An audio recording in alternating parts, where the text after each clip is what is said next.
This broadcast is brought to you by Anderson and Gabriel. Yeah. And whatever the hell dumb shit we were talking about before that. Anyways, as you can see, the background has changed. And this stupid overlay I was messing with. Welcome back to The Last Relic. Welcome. Sorry. One of the guys, I think he broke my sternum a little bit. He did a move. I was doing jiu-jitsu right before this. And he did he grabbed my gi and put his knee right there. And it's a submission move. So it's just a pressure. And if you don't tap, it'll break in like a CPR. So you just and I'm like, ah! Like out loud I did that. Like, ah! Tap. And then he's like, I'll teach you that later. And I'm like, nigga, you taught me now. It killed me. Like, it hurt. It hurt so bad.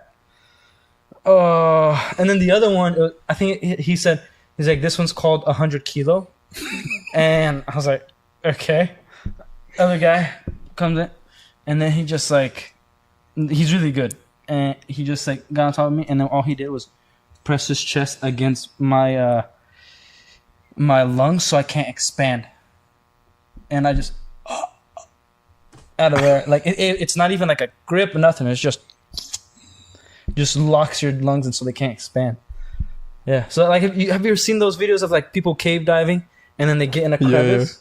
Yeah. It's for real. I thought you could just hold it in and do little. No, your lungs need to expand. So it's and then just freaking out, and I'm like, oh no, and that's the other guys I went the super tall 6'4" black dude that I went against, nicest guy, and he all he did was things with he was able to choke me out just grabbing my clothes and just like that. He brought me down, twisted my arm, he submitted me just by putting it here. He put his arm here, and he just pulled until I was like that. Yeah. He was even submitting me. I'm pretty sure he could have killed me if he wanted to. But I was so thankful for him, because I even told him, dude, you're a big guy. It's very challenging for me, so I like going against you. And he's like, no, you'll get better. I'm like, man, you make me feel good. But then everybody else was kill me. I'm like, ah. But everybody's awesome. The cool thing about yeah, I know we're gonna talk about Romulus, but the cool thing about jiu-jitsu is everybody's tough. Even the girl that was in there, I think it was the first day I went against her. Even her, if sometimes just dig her freaking elbow right into my teeth and stuff. I'm like that. And I'm like, all right. So it was I didn't get I held my own pretty good. I didn't submit. Oh, I did submit somebody. But not super good. I even forgot what I did to him. It was cool. Yeah, I'm gassed out, and I still feel the pressure here. It freaking hurts. Yeah. Oh, this is a demonstration to show that humanity has not reached its perfection. We have yet to evolve. I don't think we're gonna evolve at this rate. I think we're just going downhill. Alien Romulus. Saw it yesterday. First thoughts and impressions. Great film. Without spoiling it, yeah, it falls off super fucking hard towards the end. Super hard. I recommend you watch it. It's still fun. Beautiful film. Awesome sound design. They got pretty much everything the Alien series gets. It got right. Once again, for the fifth film, change the xenomorph design. Yeah, which we don't need to keep changing. I like the change of the queen. If it's gonna be the queen of the xenomorphs, makes sense to be very different. But I don't think you need to keep changing it. I till yesterday, I didn't know there was xenomorph drones and xenomorph warriors and xenomorph defenders. You and probably the rest of the planet didn't know that either. They work like ants. But one thing that did break canon, you told me about the gun, the auto aim. Yeah. That to me breaks the lore, because the only person that has that is the only being that has that is predators. They have the auto aim with their little cannon on the left, right?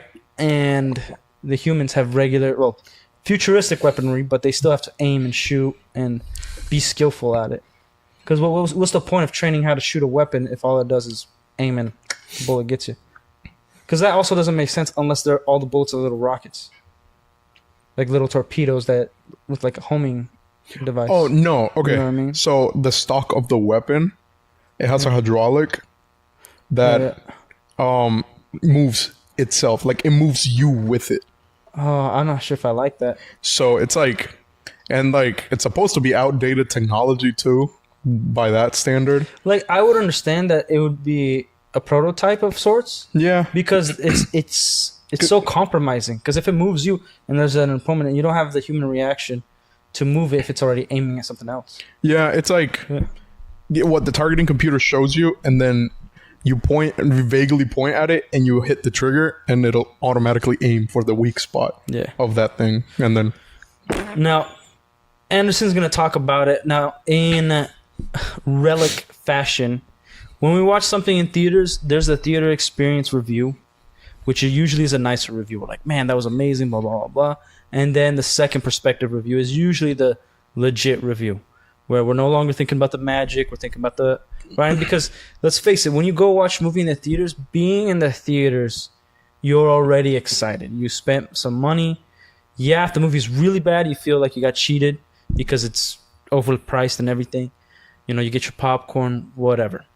You go to the movie, you watch it, everything's awesome. Yeah, you're going to notice the things that stand out, but the details that create big problems, you might not notice it. So go to the theaters for an experience. If you like alien movies, great. From what he's told me, I'm going to go watch it in theaters. But I've also heard the other non-spoiler reviews that the cast is pretty bad at acting. The Brits can't talk with a damn. Yeah, there's one dude in specifically that's super annoying. Super annoying. Yeah. And again, number one thing I hear, non-spoiler, is it's a rehash of pretty much the first Aliens with little new things and some better cinematography. But if you want to watch this movie without paying, just watch the first Aliens movie. But I think... Honestly, if they were to redo the effects for the original Alien, like just kind of make it... I don't think they have to. That's the thing. If you watch the original Alien... No, yeah, it doesn't look too bad at all. I was just saying, if at any point they were to redo anything on that movie and they just put modern effects, it still holds up. Alien used practical effects. Yeah. And it looked... Still to this day holds up. I have to rewatch it. I wouldn't say the chest burster scene. I think the chest burster scene was pretty freaking awesome. It holds up. Like, it's not like that kind of close up where like you see the whole thing all the time. There's like the blood spurting and everything. And if you didn't know, the reaction was genuine of the actress. They didn't tell her there was gonna be a chest burst and like alien and blood and everywhere. So when it happened, she literally freaked out. Right? I think it's still done very well. I think like special effects, the CGI does have its place, but I think it's always better to mix the two. I don't think one is better than the other. I mainly speak for it as in like the space emptiness of it. Like for that kind of cinematography, if they were to redo the CGI for it, I'm totally down. For the rest of the movie, leave it untouched. Clearly, everything else in that movie, awesome. So anything related to CGI? Yeah. Anything that you can add CGI that improves it, go for it. Okay, fantastic. If not, no, that movie's solid. Okay, yeah, because I also haven't seen it in forever, so I'm gonna rewatch it. Pay for the dude. Make everybody pay. Go take Michael, whatever, all your friends, and then pay for a slot in the theater. Pop in the first Alien movie. Yeah, but I also want them to experience this one. Dude, it's crazy. It's crazy. You can watch this one and then watch it right after. Because apparently this one takes place between 1 and 2. Mm-hmm. So there you go. Perfect. Takes place before Alien Isolation, which is also the same plot as the first Aliens movie, but in a game. Yeah. And it now reacts to you, and you alone. Yeah, I don't know if I'll ever play that game, but... You gotta. Knows? Dude... I think my chest is broken. I didn't like that. It's really the only one that I didn't like. Speaking of broken chests, I didn't know where the hell I was gonna go with that. But the aliens. but monkey movie. Yeah, you got your thoughts on the monkey movie. Like, let's talk about Romulus a little It's bit like more. I can't really talk about it. No. Okay, you could talk if you want to spoil it. I don't give a crap. Like I'll watch it and I'll still feel alright about it. You sure? 100%. I need to really care about the property. Here's the thing: Alien. Nobody's cared about it for a long time. That's true. So it's like, but there's still people that are picky with that. Okay, here I'll give you my first Alien experience ever. Right. So before going to Romulus, I still gotta watch it. But let me tell you about when I first watched the Alien movie. I think I told you about it. Yeah. My aunt is a nurse and my mom stay-at-home mom, and she went like when we came to the US, she would help out my aunt, right? Mm-hmm. Every now and then when she could. I don't know if she was getting like a little money on the side to help or whatever. I don't know.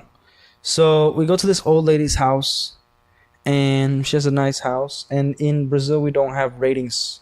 Now we do, but back in the day, we didn't have ratings for movies. So mom's like, "Oh, Alien movie, great for the kids. Like kids love aliens." Pops it in. I'm 4 or 5 years old, by the way, and I watched that thing, and I'm like, "Oh, what's with the damn cat? What's happening?" I am flipping out. I'm yelling.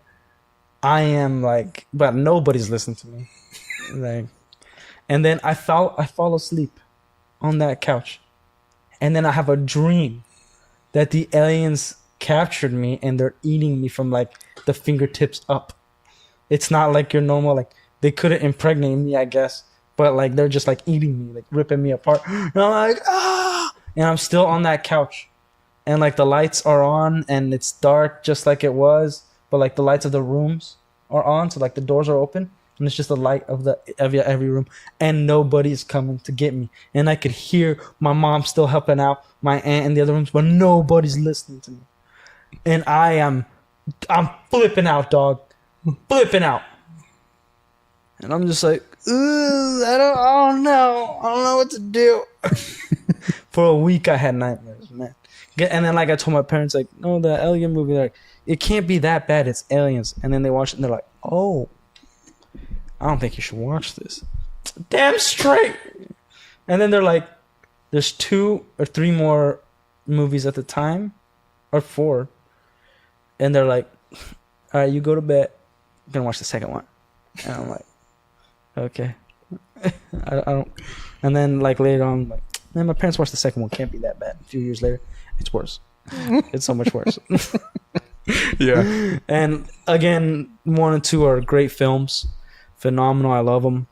I don't watch them too much. I showed my wife the first Alien movie. She hated it. She's not into like thriller jump scares and horror movies. That's fair. So like she's not into that. Mm-hmm. I think she'd be okay with Prometheus maybe, but not really. Nobody's okay with Prometheus. That's a lie. Until the deacon shows up in the trilobite. I can't remember much of it, but I remember I liked the movie. It's been since I was a teen. And then that scene where the engineer drinks the gold and just fucking spazzes out. I just remember like, man, I want to be that fit. That guy's traps is fucking engineer. Yeah, dude, they're his huge. traps are immaculate, just beefed. Yeah, dude, they're fucking huge bald space babies. It's weird. Space monks. I hate it.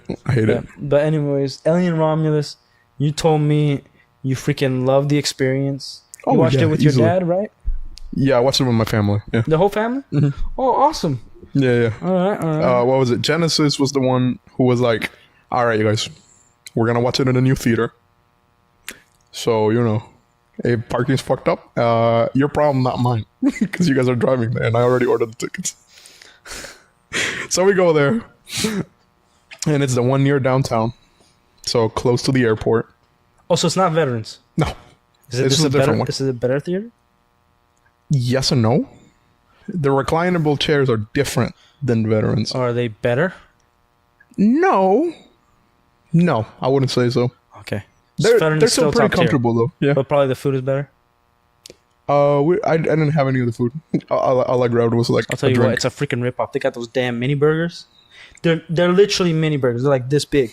Yeah, the sliders. That was some bull crap. Because the picture makes them look like so freaking big. Yeah, the and then sliders. you buy it for like $30, and you're like, "What is this?" you can hold it like that. Yeah. It's some BS, man.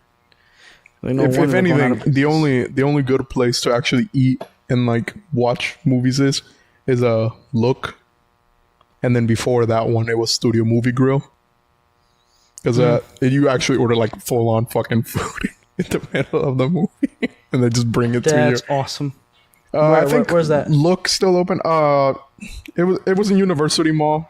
They closed the place down and switched for another one. I don't know where the fuck. The seating horrible, by the way. It's like regular theater seating, but it's got like a little table that fall out. But anyways, right. So we go there. Theater looks awesome, by the way. They're like super well kept, clean. You look up and it has a mural of like all the different eras of like cinema and stuff. So it's got like the 50s with your John Wayne cowboy movies, and then it moves on to like spies and shit. Beautifully themed. So we're buying it. Giant fucking poster of the movie, right? The cardboard cutout or whatever. Yeah. And then two steal it? No. Two dudes dressed up full military gear with the patch of the Weyland-Yutani Corporation. You should have robbed them. And then they also had one up here on their forehead. And then like they were just sitting and chilling. And I was like, holy shit, I need one of those patches. So I go to try to get my patch, and they're like, we're all out of patches. So I call like 6 different locations that are still eligible for the patches, and they're like, we're all sold out. Eligible? Eligible. Same shit.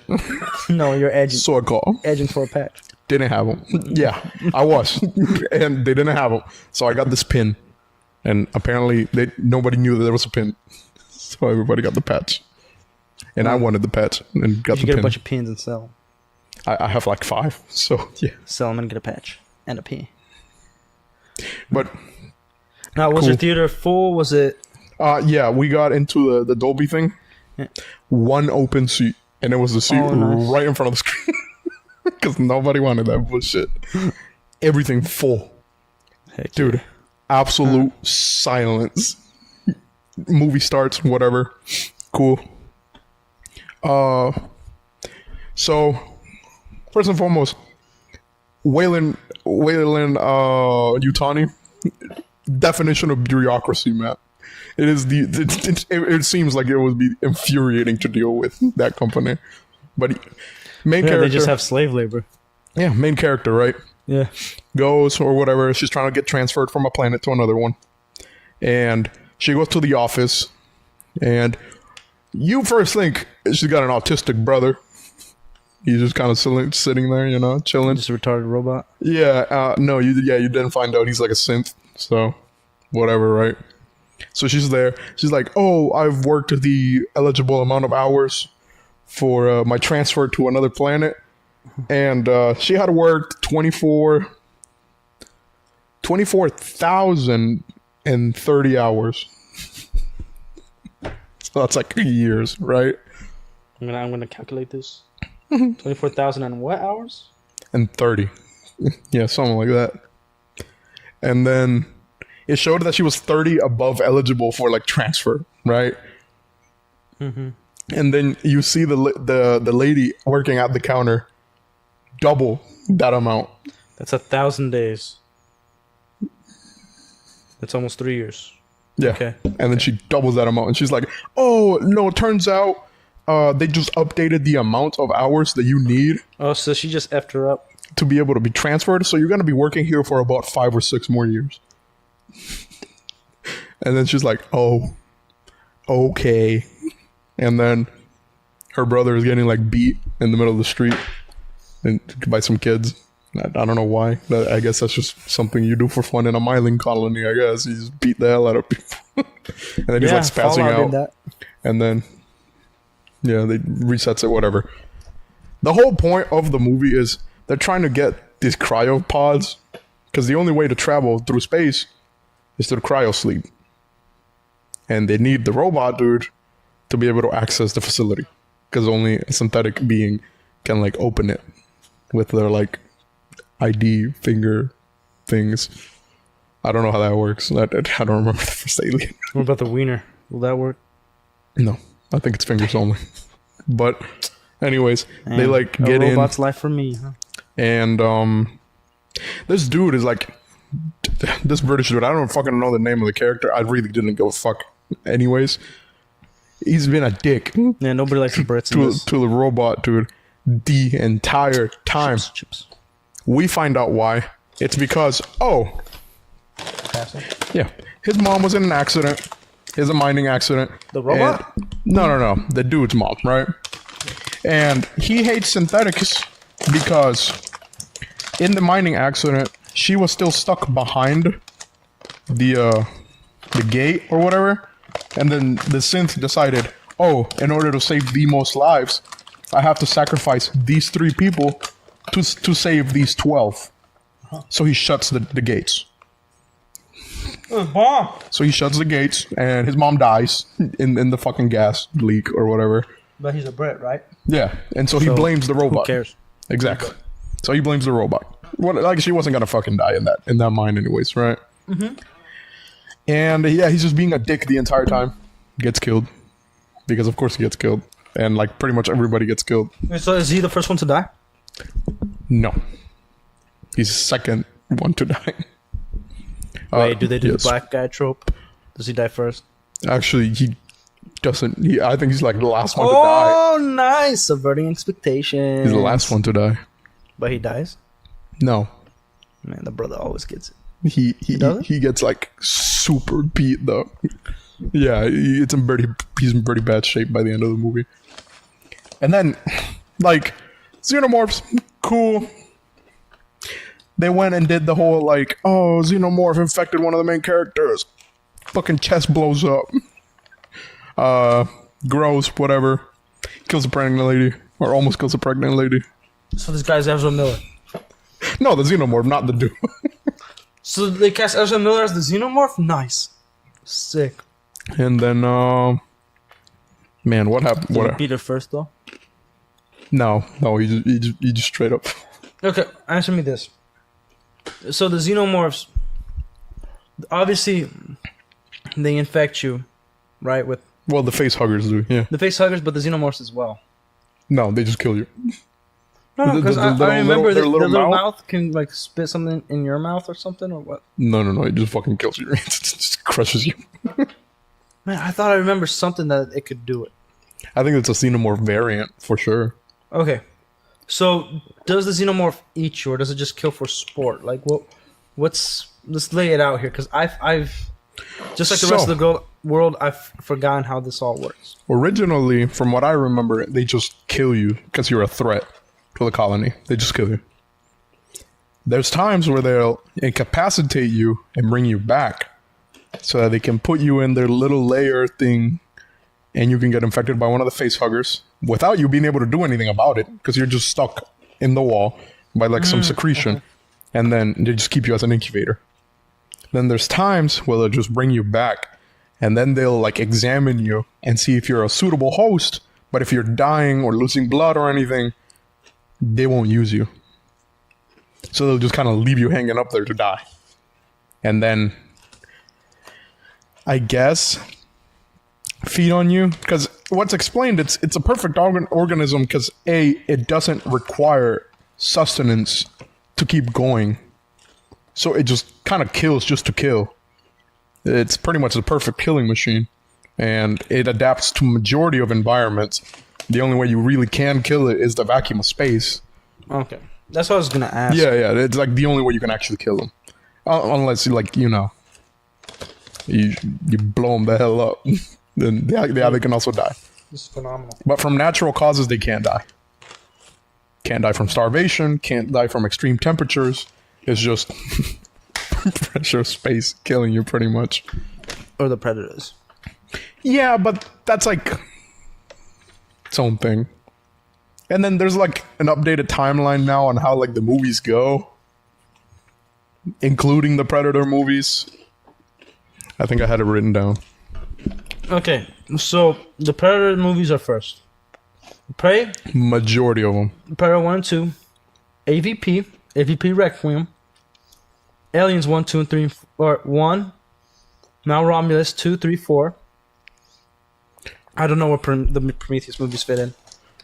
Yeah, so yeah, it's Prey, Predator, Predator 2, Alien vs. Predator, Requiem, Predators, The Predator, Prometheus, Covenant, Alien, Romulus, Isolation, Aliens, Alien 3, and Resurrection.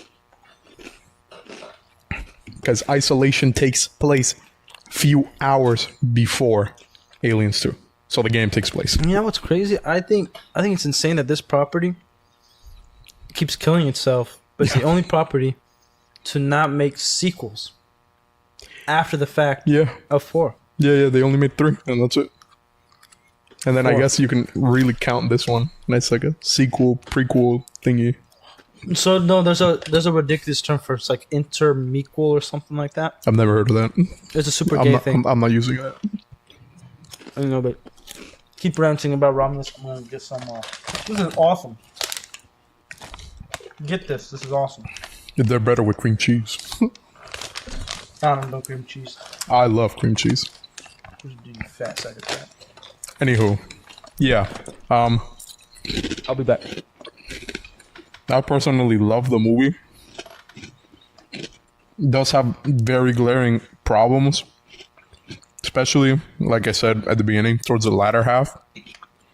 A lot of the things that happen kind of seem devoid of logic. And everything just seems to happen conveniently. Like, everyone just so happens to know, well, mainly the synthetic Andy in the movie. And then I guess it's because of his upgraded chip or whatever, or programming, that he knows where everything is, how everything functions. Well, except how, like, the weapons function, because there's this very throwaway thing without prior knowledge on how the character knows.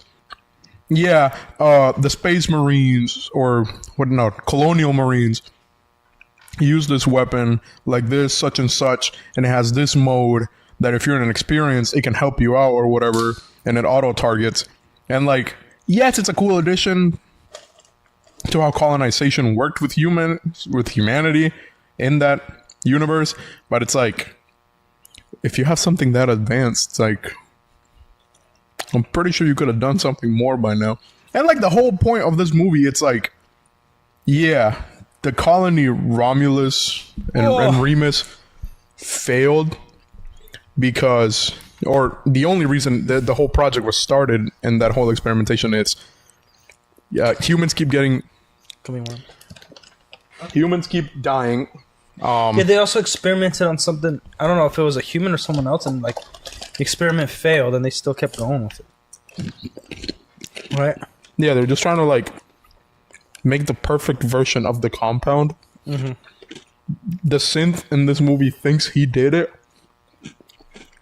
but then he needs more testing. He needs more testing or whatever, and so he wants them to take back the samples to the colony so that it can be delivered in 6 months. That it takes Weyland-Yutani to get there to like further develop the research. And also they have turned it into a bioweapon already that just kills, doesn't involve anything, just kills. But they now want a pathogen that evolves humans. And why? Why do they want to involve the humans? Evolve? Because slavery. And the human biology isn't made to withstand space travel. Yeah. It isn't made to colonize the stars. Yeah. So that's like their whole entire... But here's the thing. Does it imply or talk about a contingency plan in case if the humans do evolve and successful so they can't overthrow the ones with current power?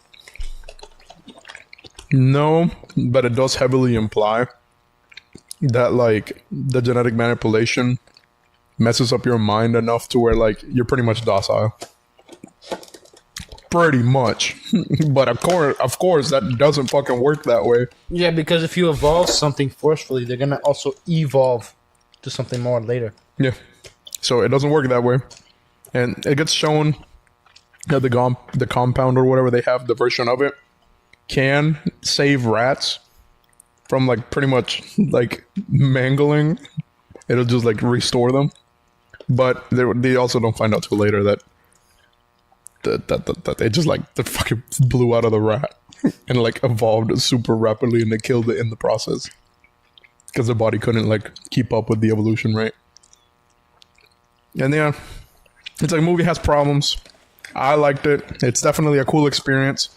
Yes, it is pretty much the same as Alien, the first Aliens, just with added little details. And it's a little bridge connecting the sequels and prequels to each other, and like pretty much confirming that events happened. Yeah, it's a pretty good popcorn film. There's nothing of notoriety in the movie that like actually says, man, this movie's great, amazing, 10 out of 10. No. If I were to rate it, I'd give it an 8, mainly because the experience is just... That's a high rating. Yeah, mainly because of the experience, not because of the actual movie. If I was actually to rate the movie, I'd give it a 6. Yeah. That's pretty much how I feel about it. I think that's an important note. Like, remember, experience does matter. Like, Wolverine and Deadpool. Writing, maybe a 5. I'd say it's right there. Yeah. There's pretty much no motivation.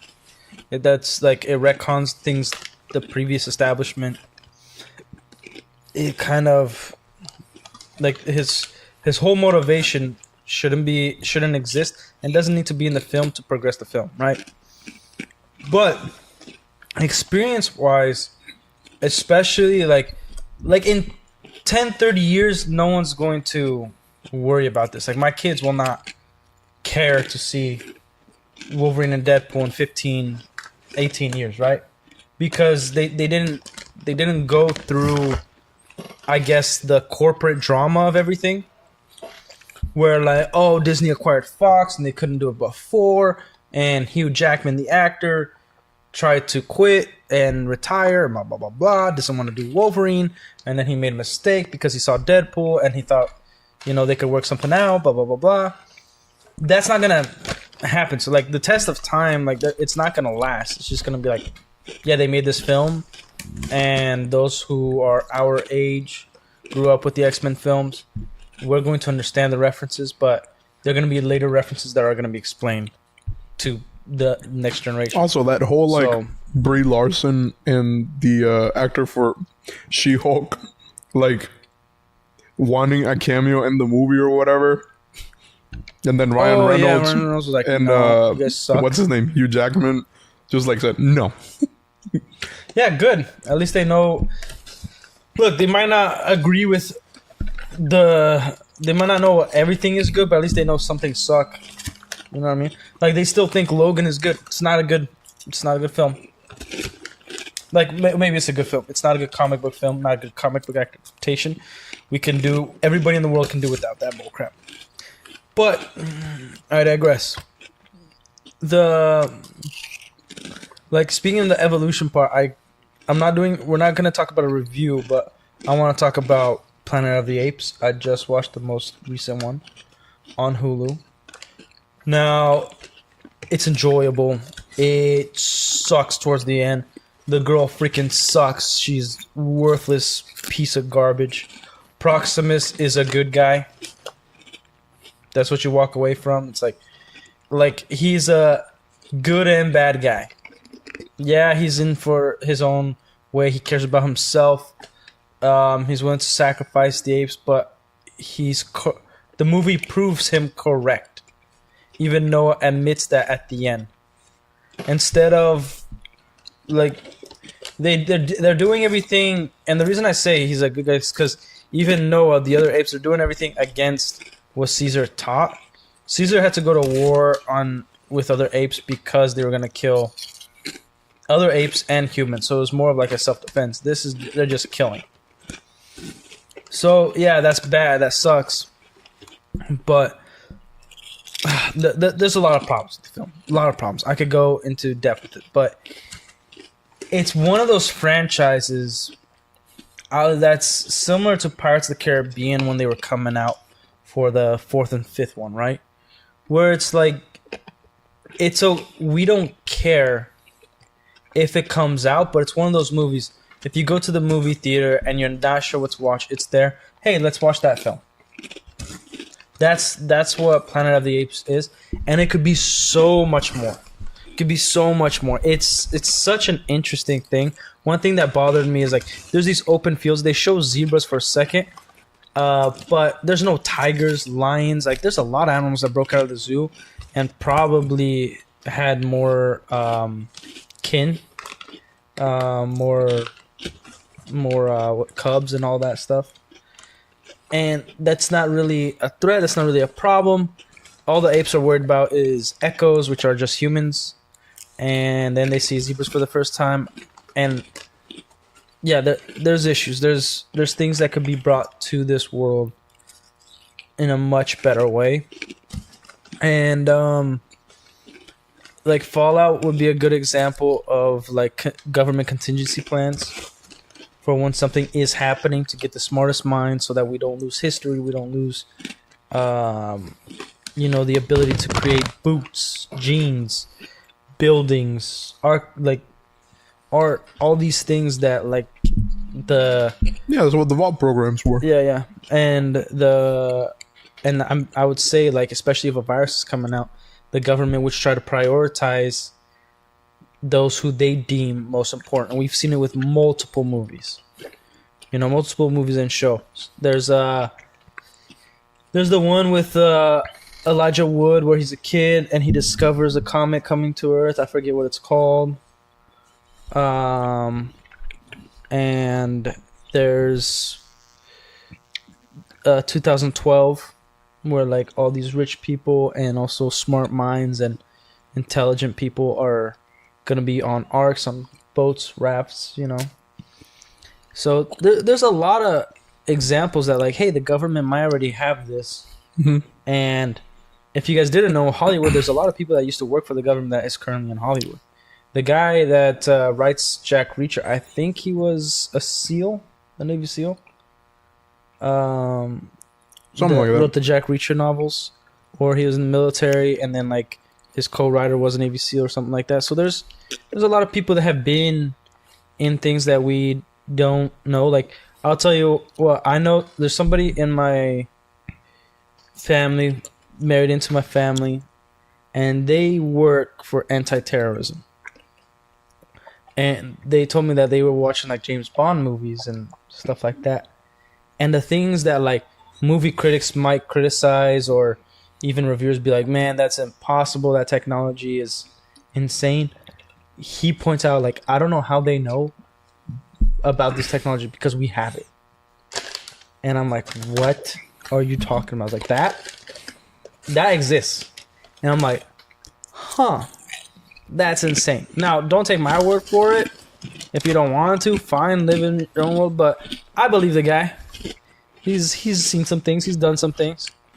But now, whether they're true or not, they are at least creative and it's out there. And there's been so many movies that it's not a coincidence that they're just bringing these ideas in. Like somebody knows something of something. What I want to know is how many sci-fi movies have inspired something to be created by like the government.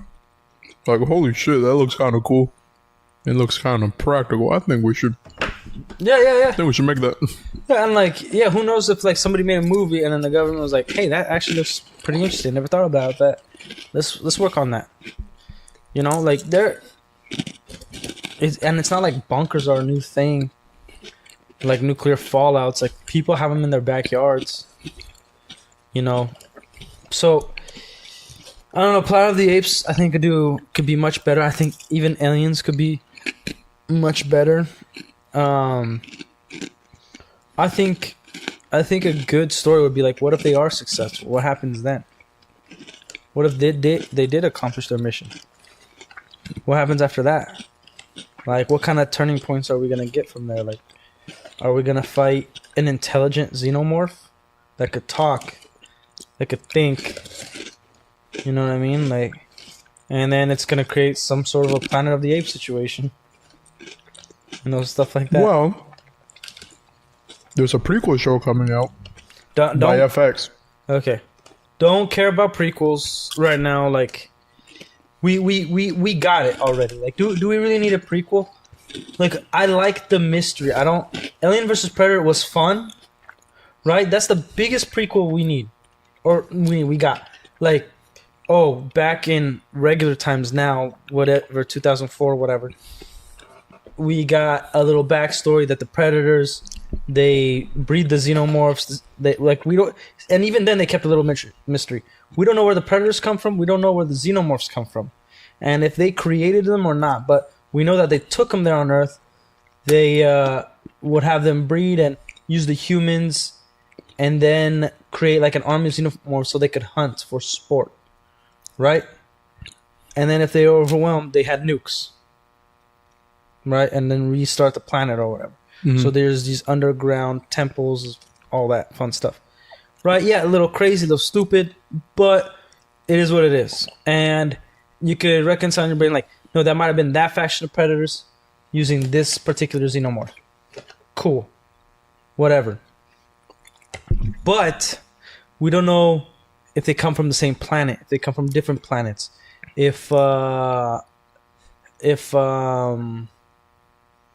And I think there is a movie where like there was a xenomorph in space and they came in. It might be some headcanon of mine, and like unfroze or whatever, and it was like killing everybody. I don't know, but there's all these things that are going on that that happens to Romulus. That like we don't know in the galaxy. We don't know what's going on in space travel. Are they gonna hit something like if you look at Halo, like the Flood, they're a spore. They came from outside of the galaxy. Well, what I'm saying is like we don't really need a prequel for these movies. I don't think it's necessary at all. The world is huge, right? I would like to see a movie of just maybe the little guy, not even the little guy, like a government official finding out what happened and trying to discover the truth, kind of like a detective type deal, and then trying to expose it to the world or whatever. Maybe have like a rebellion, freedom fighters type stuff. There's a lot of ideas that you can implement in the current timeline, even after Aliens 4. Like, what's going on? Like, because we already know these companies and what their goal is and why they have these androids and all this stuff. Like, so why keep going back and just telling us the same thing? Why not move forward and being like, hey, we don't trust this model, trust this newer model, but what's implemented in this model? Why are we going to this planet? What kind of space travel can we do? So supposedly this prequel isn't about like humans. It's like mainly about the engineers from Prometheus and the xenomorphs themselves. Because there were no xenomorphs in Prometheus. Because that's like the first xenomorph. Like the protomorph that you see at the end. That's like the first ever. And from what at least Wayland Yutani knows from at that point is they weren't really created by the engineers. Because like the engineers were the ones that play God pretty much in that universe. They create a majority of life or whatever, and they don't know what their origins are or anything. Because I don't even think the engineers know how the goop works. Because they just keep doing shit with it. Killing themselves. Yeah. Actually, yeah, they all die out from something, huh? Like, oh, you died? Not me, bro. And then they just keep doing it. Yeah. It's supposed to be explaining that and like where exactly these things come from and what makes a xenomorph a xenomorph. Because like we've seen them infect other things and they turn out differently every time. So that's how we got Requiem. One xenomorph infected a predator. Exactly. But now the thing is, what makes the xenomorph? Like we know how all these other variants are made, but what is the exact evolutionary process for the xenomorph? And I think that's what the fucking series is going to talk about. I'm not sure. Cool if it does. Cool if it doesn't. Still another aliens thing. Cool to me. Like, I think the best medium for aliens at this point is video games. Always has been. No. Because, like, before... To expand the universe, even it's the always first been. 4 Alien movies. I know everybody says only 2 exist, 1 and 2, and that's it. I get it, whatever. But all intents and purposes, everything else exists too. So, movies, unless, and this is one of those things that, like, you kind of need to do a franchise if at this point. Like, if we just had the first Aliens movie and that was it, like, I love Aliens too, but if we just had the first one, then we're good. Mm-hmm. It was a one-off Rockstar movie, phenomenal, of its time, whatever. Boom. But we got more things, and Aliens was a hit. The second one, right? And even the third one, I looked up how much money it made. It was still a hit financially. Then the fourth one dropped off. It was kind of like a Spider-Man 3 situation. Mm-hmm. Spider-Man 3 did make more money than the second and the first one, but because there was backlash, wasn't well received, then they cut Tobey Maguire and Sam Raimi, right? So the movies then kept evolving. We got Prometheus, we got new actors, all that stuff. And the reason I remember Prometheus is because I remember First Class coming out, and then Magneto was in it. That's how I remember Prometheus, really. And it's... I think at this point, you could expand way more with a video game or a TV series, not Prey. Like, if you're going to go about this world... Prey is a movie. Is it a movie? F that movie. I barely remember, man. It felt long. It felt like I watched it for days, to be honest. I didn't watch it. I didn't get into the Predator universe till, like, pretty recently. Predator 1 and 2 are pretty awesome. No, yeah, I've watched them with my dad. Yeah, they're awesome. Arnold Schwarzenegger, dude, the best. But no, man, that Native American dude. But yeah, I just think they should probably stick to video games and expand the lore there, or really turn it into give it to HBO Max as a TV show. Get some good writers on it, people who are passionate about this thing, because it does feel like it's a cash grab at this point. And that's actually a criticism I've been hearing a lot. Hey, yo, there's like a ripoff of things that came before. Mm-hmm. There's not really any nuance. Mm. They got the technical parts right, but the cast atrocious. Stuff like that. Bad CGI. I've heard that a few times. I heard especially with Bilbo. Yeah, with the I know his name is Ian Holmes, but he's Bilbo to me. He'll always and forever be Bilbo. Yeah, the synth dude is like really the only CGI that like stands out as really weird. Yeah, so it's like yeah, we got this movie, but for what purpose, really? Mm-hmm. Like, could this now? This is how this movie is, right? It's not particularly good, but it could be the start of something, right? Like, if we follow her story, right? This at least takes place in the most modern of all the movies that we've gotten, other than the second, third, and fourth, right? So we could progress from here, yeah, and then actually lead into a sequel that's not necessarily with the same characters. Like, Sigourney Weaver is still alive. There's ways to bring her in the story, but I wouldn't bring her in the story in the same way. Like, maybe as some leader. Maybe somebody like trying to expose the truth and, discover a bunch of stuff. But, did she die in the fourth one? I can't remember, man. Ripley? Yeah. I don't think so. Yeah, so regardless, I think either we move on or stop doing prequels, progress it from here. Make us care about this crappy movie, because there is a lot of sequels or movies that are made that the first one isn't as good as the other ones that came after it. There are a few examples, right? And then we start caring about it, and we'll still watch that first one, even if it's not as good, but it leads into this other story. So it would be fine with me if they really took the time and wrote it well. The second one coming around, maybe fix some of the problems with the first one, right? Mm-hmm. We follow a story and we end that story, and then we could go into a more broader world, get new characters in, because by all intents and purposes, this is one of those things that can go on for a long time. Mm-hmm. Yeah, we've seen the superhero genre. Comics are a great medium because they're never ending, right? The problems with movies, we cast actors and they get old. Now, new technology is coming. We don't know what kind of laws they're going to place in the future for about like using people's likeness and things like that. I know you could sell your own likeness. Mark Hamill did that with Lucasfilm and Disney, that they can use his likeness whenever they want. They don't even have to have him there. Yeah. Which I think is insane, but it's probably the only job he can get because he's a freak. But even then, you're gonna get lost in a little bit of the magic, the expressions an actor can make, like just the acting itself. Really, like you're gonna miss a lot of that, and they're not gonna be as great, you know. Now,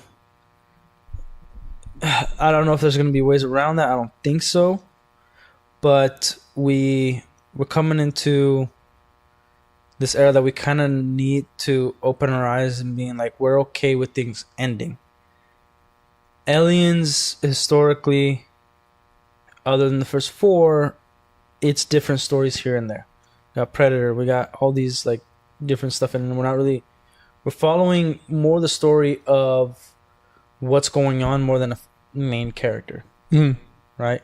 So that's why I think it's a medium that could keep going. Not a medium, a property that could keep going with multiple stories. Planet of the Apes, same thing. We're dealing with apes. We're really focusing on the ape aspect of it. We're not really like, I would have loved to see James Franco in the second movie. I would have loved to see that. Yeah, you know, he died off screen. Yeah, and I didn't like that. Got assassinated in the by the old government. Planet of the Apes movie, we definitely follow a main character, you know, a human. And the trouble with that is there's no makeup to cover that up. You get old, you're done. Or the actor doesn't want to play no more, they're done. But you put somebody in makeup, could be a different actor. If they sound the same, great. You know? And hopefully studios don't cheap out. Like they cheaped out with, is his name Hugo Weaving, the guy who plays Red Skull? Yeah. It's a different actor in Endgame. Yeah, it's not the same one. And it's like, yeah, comes in, but dude, like some of that fan service, just bring him in. Like Endgame sucked, but like at least we got like a little bit of like Red Skull. He wasn't just a one-off character. It was kind of sucked how they did it, but you know, I wish we saw Red Skull do something more. I wish we got more Captain America movies to end Red Skull's involvement. You know? Yeah. I thought it was really dumb. They just kill him off, but done, and then moved on to. Like, not really bad guy versus good guy, more help Bucky, which is they're still great movies, but yeah, it's I'm okay with more alien movies. I really like it. I like the jump scares. I enjoy the first two quite a bit. A lot of the other movies, I watched them a long time ago. Need to watch them again. I'll watch Romulus again because it's in theaters, and I love going to the theaters. I personally. Now, I'm different. I'm not the masses, right? I grew up going to the movie theater. I miss it. It's my favorite thing to do. And, yeah, so when I get a chance, I'll go watch it. But I think people are losing sight of the opportunity they have. Like, whoever the director is, like, dude, you got an opportunity. You did this film. It wasn't the best, but you got some things right. Go for a second one. Even bring the damn actress back. Just go for the second one. Honestly, it does going. Leave off pretty open-ended. Yeah. Like, it could definitely get a sequel. Oh, yeah. And it would be kind of cool because they're kind of going to a lush planet without any industrialization. There's like a colony there, but it's not like over-mining the planet or whatever. They're just kind of there. Yeah. So, like... There's a chance for like maybe the xenomorphs are still like maybe something's still alive in the ship. Yeah, and that's the thing. I personally, I don't need an explanation of like how we came from like 2024 to space travel to cryo sleep. Like, put it like for instance, I video game Halo, love it. They talk about cryo sleep. It takes place in 2552. 300 years from now, 500 years from now, I'd believe that we develop cryo sleep where we could freeze people, preserve them for another time, you know, or have that choice, you know, or do that with soldiers where like I don't like they do that with the Spartans. The government does, right? And it's because the Spartans are really expensive, so it's almost like they're at war 24/7. It's like, and they realized they were going crazy because it was World War II again. There's no tours for Spartans. It's like you wake up, you go to sleep in the cryo sleep, and you're in a new war, in a new battle. They only wake you up for those purposes. So when your fight is over, whatever, you go back to sleep until you got to fight again. So your body's resting and all that, but your mind is like, oh, we're fighting. And that's that. And so then they created the AIs for other purposes, but then they started giving AIs to the Spartans as a companion so they could talk and have emotions and things like that and really, you know, get through the PTSD. Oh, yeah, imagine she was getting through Cortana, all right. Yeah, hey, Cortana baddie, you know. Yeah, But yeah, like it was I thought it was pretty well thought out. Like, it's not foolproof. You know, Spartans can still go crazy even having a companion. Like, war 24/7 ever since you're a freaking 16 years old. And you don't stop. And yeah. Like, that's why the Spartan 4 program, they're a little more unhinged. Spartan 2 program. I think Spartan 4 is when like they recruited, like it became a rank.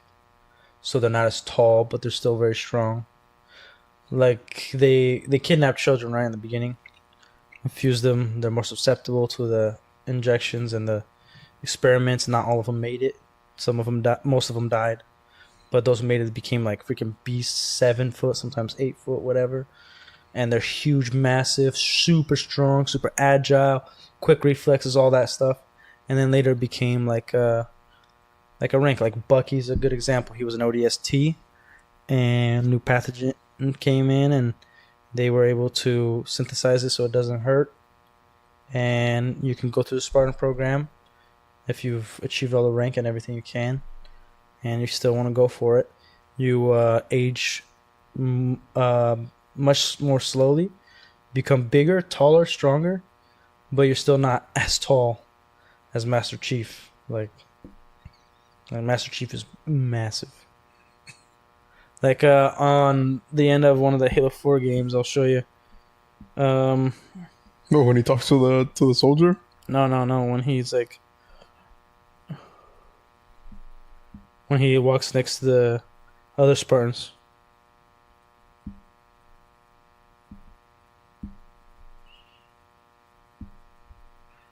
I'll show you the image.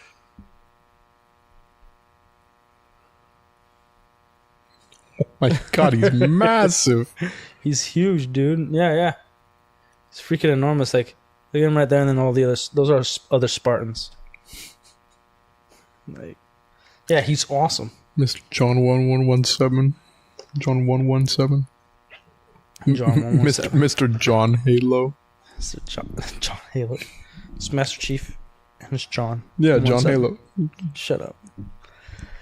But yeah, I don't like and that's the thing.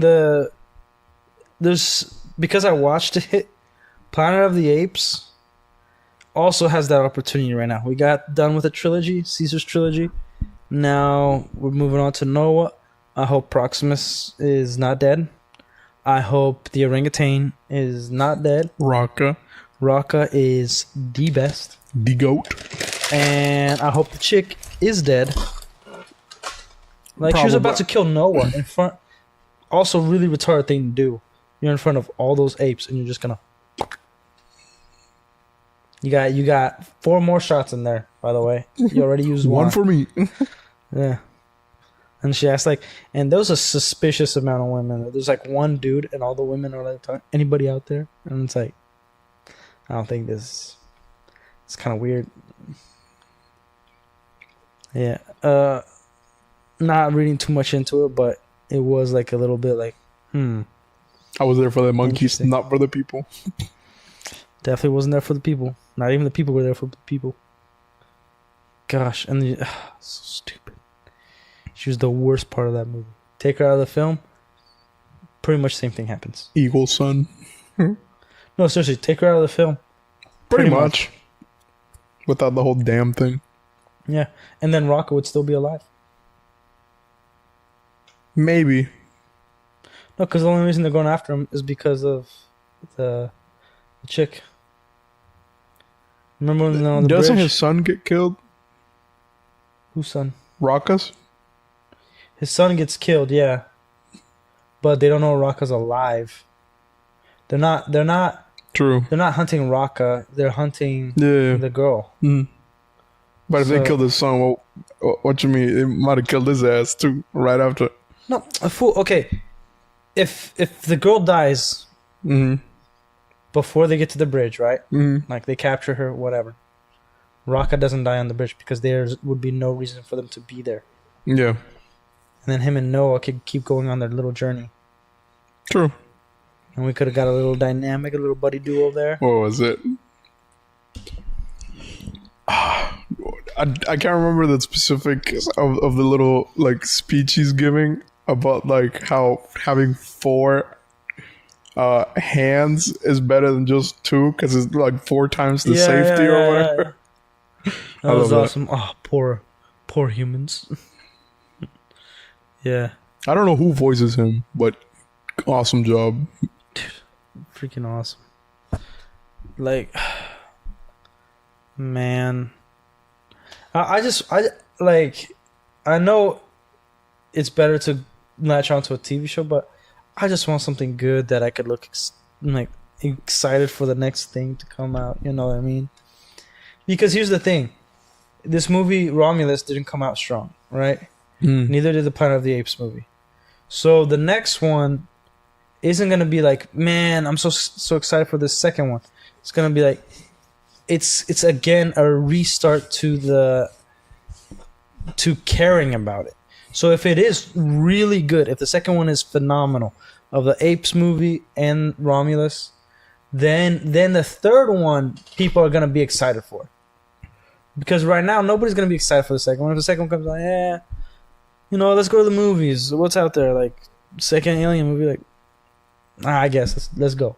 It's not going to be like, dude, I can't wait. It's coming out in like a week. Blah, blah, blah. I'm counting down the days.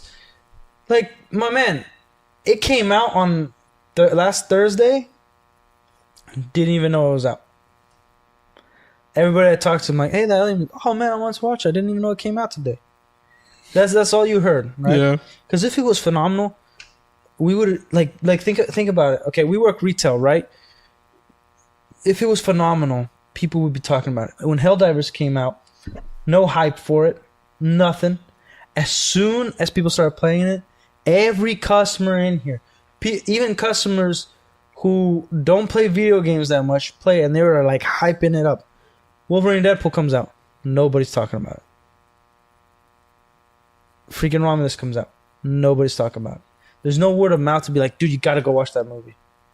Like, we would hear customers in here talking about the new movies that are coming out. Like, when Acolyte launched, everybody talked about it because of how astronomically bad it was. Yeah. Like, do you see Acolyte? Even, like, we get some woke freaks in here, right? And they were even talking about how bad it was. Yeah. Like, these complete animals, these monsters. Yeah. You know who I'm talking about. They'll be talking about, like, everything like, oh, I love Kylo Ren. He should have gets raped, blah, blah, blah, blah, blah. And then be like, all right, do you have a Kylo Ren minifig? No, we do not. Get out. And then they come in, man, Acolyte was some BS. What the freak was that? I'm like, you're the one that like Kylo Ren, dude. This is pretty much the same crap. You can't differentiate. You can't tell that they're the same thing. Like, just rehashes, like, just even worse.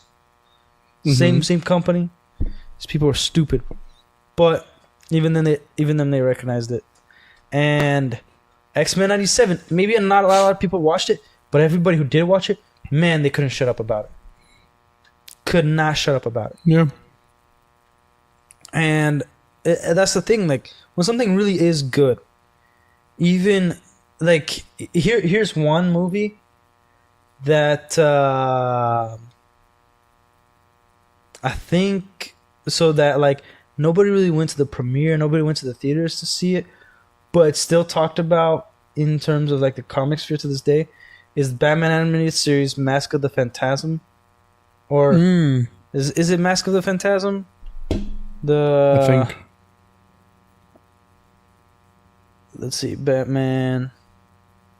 Let me look it up real quick. It is.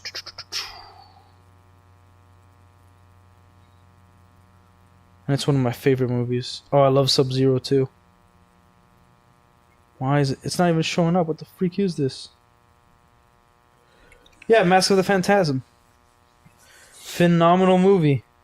Like, even Mark Hamill talked about, like, how he went to the theater and there was only him, his family, and, like, a few other people there, and the theater was empty. But he was so proud of the movie, and years later it became a big hit. Like, everybody was renting it at Blockbuster, all that stuff. Like, dude, I can't remember how many times I watched that movie because I thought it was crazy that the Phantasm was a chick and it was his love interest. And I just thought, like, it was so good. It was like a mini Joker origin in there, but you're not really sure. Like, the artwork was phenomenal, almost looked like an anime at times with, like, the sun setting and everything. You know those classic, like, anime sunsets with where it's like a reddish orange tint in the sky, and like that kind of classic stuff. It was in there, right? And he dawns on the cowl for the first time, and Alfred is terrified, and the music is phenomenal. Man, that movie is awesome. Go watch Batman animated series Mask of the Phantasm. Phenomenal movie. It's only an hour long, 90 minutes. Awesome movie. And that movie, like, when we talk about Batman, it's a movie that it's brought up. And it's been, what, 20 years or so? It's been 1 week since you looked at me. I love seeing that stupid stuff. And it's still rated the #1 animated movie. It came out in 1993. The year my brother was born. My older brother. Yeah, man. So that means when I was a kid, like 10 years later, we were renting that movie. Yeah, we were kids, but dang, dude. Yeah. I talk about it in comic book shops. I didn't even know until right now, 1993. That's crazy. And Sub-Zero came out in 98. Awesome. Man. Yeah. What a trip. But, dude, like, that's the kind of movies we want. Wolverine and Deadpool, that's not going to happen, right? Like I just said. But if sometimes, like, if there's a second Romulus and it is phenomenal, it's going to have something similar to that. Maybe it makes a good amount of money because of word of mouth, but not like $1 billion worth, right? And then the third one, it's gonna have that wow factor if it's also written well. So we'll go to that one. The third one, it would be the cash cow, right? If both are perfection, the next two. Yeah. So, yeah, this movie could potentially be, if the second one is really good and it would have the same effect. Like, maybe not a lot of people saw it. It didn't make that much money. But because of something else, it goes through the test of time and people want to see it. People want to go back to it because it led into something great for us. Yeah. You know what I mean? So that's what I worry about with the movies nowadays, because sometimes we get something great one-off, but it should be done. Like, I love Top Gun 2, Top Gun Maverick. We don't need a third one. We don't need a continuation to that. It is a great movie that we could go back. Every 4th of July, I'll probably watch that movie. Like, I know it's not like a super patriot movie, but to me, it's like, yeah, I'm gonna watch that 4th of July. Fair enough. Top Gun Maverick, right? So, there's these movies that, yeah, there should be an end. But if there's gonna be a progression to it, it's gotta be really well written, and we can't break that standard, you know. And unfortunately, like, there's some properties that are gonna have to, because they don't stop making so much crap, like, it's gonna require a lot of effort. Like the only one that has to be extremely drastic to change the hearts and minds of the fandom would be Star Wars. Right? Everybody's talked about it. You got to decanonize everything Disney's done, including the good stuff, and then bring back Legends. And even if you don't bring it back, like, everything has to honor what the first 6 movies, and has to be phenomenal, super well written. That's the only way. And then maybe after 5 to 10 movies, you get some of your fandom back and goodwill. And sue every channel who does Star Wars content and talks about there's no reason everything can't fit into one universe. Dude, cancel every Star Wars channel, every single Star Wars channel, except for the ones who just explain like little itty bitty stupid like little bits of lore here and there. Oh yes, Blastech Industries or Rathana Heavy Engineering. I don't know those people. I know Eccles Hart. I like him. He goes deep in lore. He knows his stuff. You should also get sued. I like Eccles Hart. I think he should be put in jail. I used to really like Star Wars Theory when he used to break down lore videos of the old, like, the Legends. He should also get put in jail and sued. I think he's been sued. Good. I think he's also suing Lucasfilm. No, I'll do it again. Yeah. But I'm not sure. What's he suing him for? There was this whole, like, defamation thing, and they went after him. They talked about, I think it was, they were saying that there was an article that Lucasfilm approved that Star Wars Theory was enticing his fans to act violently against current Lucasfilm employees and fans. And it was a big article, and then he had to meet with his lawyers and everything. And he was like, "This is defamation. This isn't just like we don't like Star Wars Theory or anything like that. Like, that is okay to say, like, oh, I don't like this guy, whatever. But to be like, oh, you like, you are making people try to hurt other people, that's a big deal." Yeah.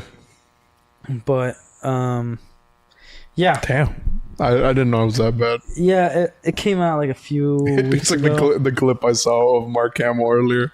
He was at some comic convention talking about to all my fans, I love you, but if you're like a MAGA supporter or whatever, go force yourself. Which I was like, I listened to it. I listened to all of it. Because I was pretty freaking pissed. I was like, Mark? It's like, okay, no, Mark has been crazy for a long time. Before that, seeing that video yesterday night, Michael sends me a picture, and it was like how much he was charging for his autographs and shit. And I was like, $400? What the fuck? $400 for this? You didn't just make the originals, like. I'll kill him. I choke his ass out. $400. I'll make him sign the damn thing whether you want to or not. No, and like, here's the thing, like, it's it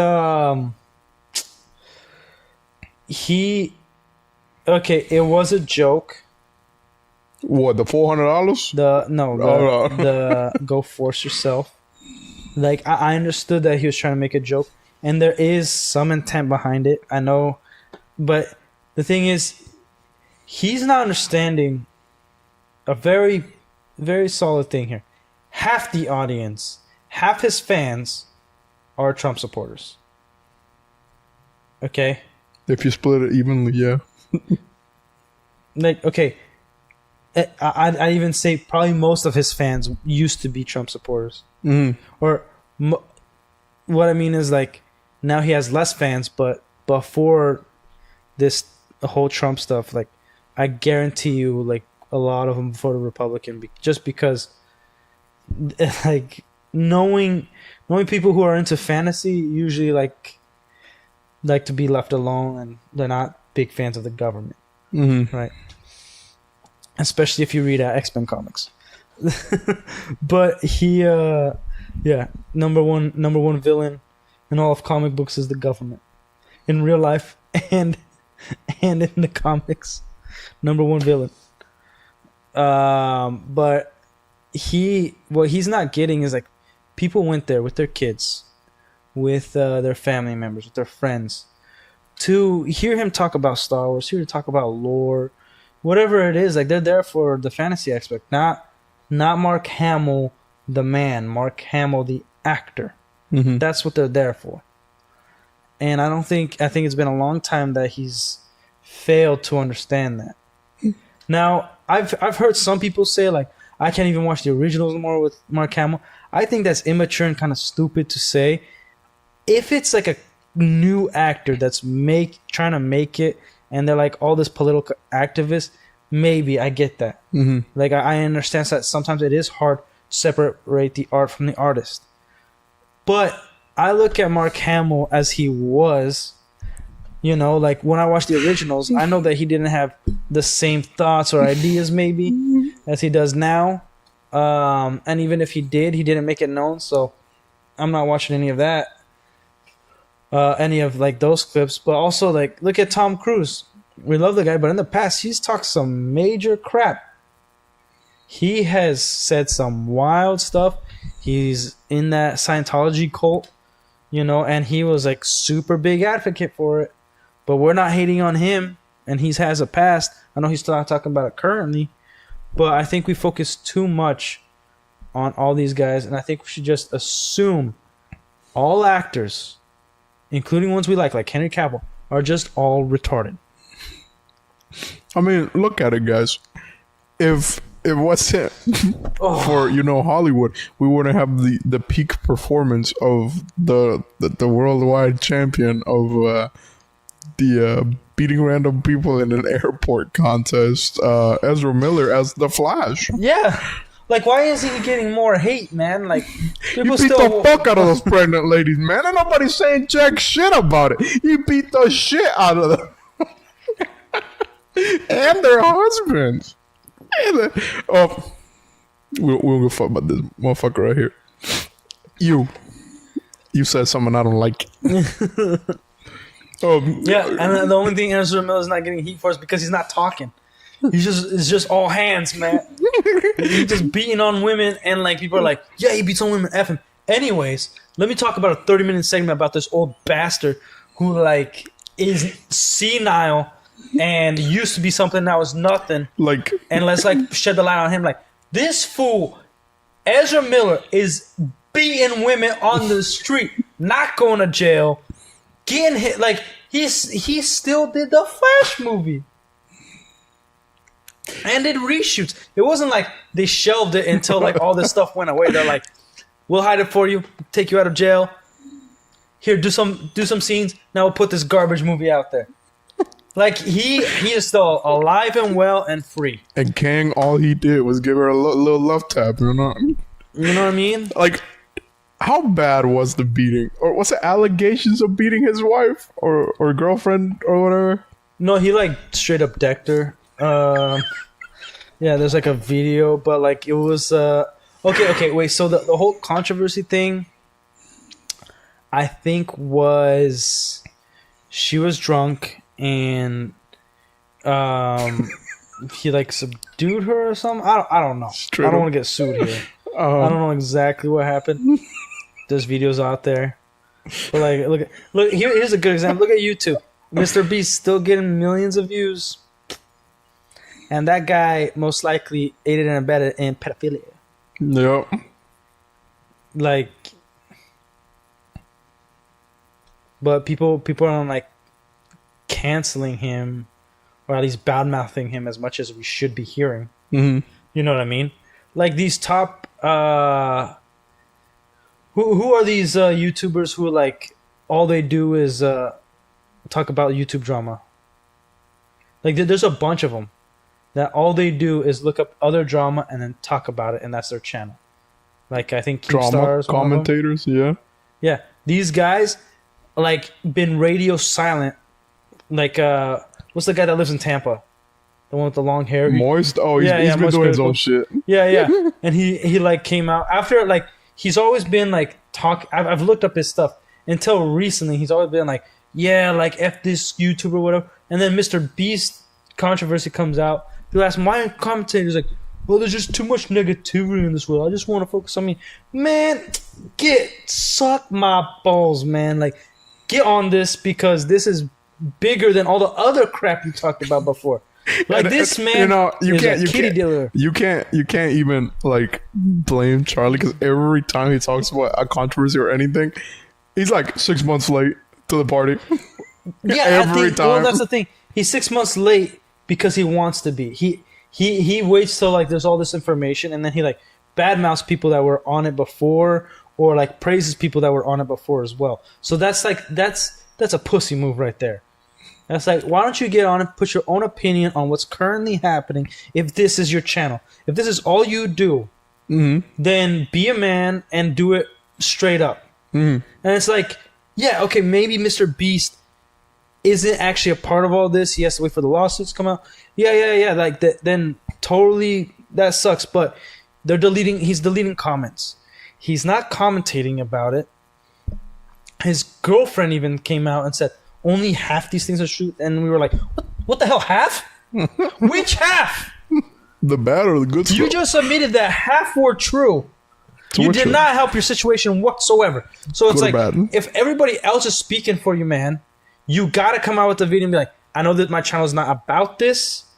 Like, I'm going to set a link to this video that I created for a channel with just one video or whatever, to address this because I don't want my channel about certain drama that's going on. But I feel the need to do this so people understand my position, what happened, what's going on with this particular individual, and like this is my stance on it, this is everything. So please go to that video. But now that you're at this video, we're going to do the Squid Game, whatever. Because then now there's other allegations about people who went on and became one of the like contenders in the games, and that they were like their basic human rights were taken away, and they were abused and humiliated, and like some felt like they were being tortured, and it's like, okay, this is big deal stuff because your whole persona is based on I am a good person, I do things for other people, and I just want to give people a chance to make it in life as I did, blah blah blah blah. But you're like almost going Ezra Miller on him, like that's not a good way about it. Like you're slowly becoming like here's the funny thing. I've never trusted him because to me he looks like a serial killer. Mr. Beast? Yeah, because he has those dead eyes, and like it like have you noticed that like his eyes always stay the same, like he's drugged out or something. Even when he smiles, he's like yeah. He's like, welcome guys. How's everybody going? Let's do this. Let's go. And you're like, this man a freak. I don't know who he is. I don't know what he does, but something ain't right. Something ain't right. I need to put Moist Critical on call. Hey, Moist, can you get on this, please? Because Mr. Beast he looked like a freak show. He does. I don't doubt that he might be a nice guy, but I'm telling you, your face doesn't impute trust. If a certain Lego YouTuber is to be any experience to go by, never meet your heroes. People never meet your hero. No. I'm just saying, if he's anything to go by, never meet your heroes, kids. we met a few YouTubers, and there's I would say 2 Lego YouTubers in particular that I met. Very different off camera. Total personality on camera. You think, and it. Granted, he puts in the work on camera. You think that's his personality. It almost looks very genuine. Nope. He like this particular one that we're thinking of, straight up a puss in public. If there's not a camera in front of him, he won't badmouth you. He won't badmouth nothing. He'll be like. It is still surprising how his voice still keeps that same monotone, flat pitch. Like it's actually fucking crazy to me. And again, like he does decent content, and we don't want to hate particularly. Yeah, like no hate on the guy. I was just like, damn, but that's like completely different. We notice it. Yeah, like if he was, Kitty Diddler, we'd hate on him and let the world know. But like, he's just not. He's not exactly what you would see in public. Like, I believe Moist Critical is exactly the way he is. He's so damn boring and monotone. He is. I've seen him in public. Yeah, yes, like he'd be the exact same person. Yeah. He's just like that man used to be working behind a desk in some tech unit. That's what he was made for. He already make enough money. No. Yeah, like he's one of those guys that somehow had success. Arnold Schwarzenegger, same dude. He had success doing bodybuilding and porn. And acting. Porn. In action. Porn. Shut up. That guy was made with the accent, and his face was made to work in a mine from the time of birth to the time of death. And he became the governor of California, the Terminator, Mr. Universe, Mr. Olympia. He is the man. Like, he became all that with the face that he has, the accent that he has. That man was never supposed to leave Austria. We were never supposed to learn his name. Moist Critical, same thing. That guy should have been buried in a basement working on, like, customer service, man. Like, but they made it, and props to him. No, but Charlie chill as fuck. You used to hate it. Charlie chill as fuck. I never met the guy. I can't speak to like his. I can speak to his personality and his monotone voice of what we see. Like, that's what I'm saying. I'm not attacking his person. I met him at the weirdest place. I'm going at about there's people that have the talent of voice. They have the talent of charisma. And Charlie, Moist Critical, to all props to him, he's got hard work, because that's what he's got. He's got consistency, which I would argue is more important than all the other talent. But make no mistake, he does not have the best voice to listen to for hours on end. You go for his personality. You go for what he brings to the table, that consistency. You go for the stupid shit he says. Yeah, some of the stupid stuff. But like, for instance, one of my favorite videos of his is when he laughs uncontrollably. I like he does the whole thing. Like, there was this guy who he was like listening to, and this dude was playing the guitar, and he's like, all right, just start when you're ready. And he starts, he's like, oh shit. And then everybody just breaks down laughing because it's like the first string. And he's like, oh no, let me start again. And just goes in. And it was just nice because it was so genuine. It was a very genuine laughter.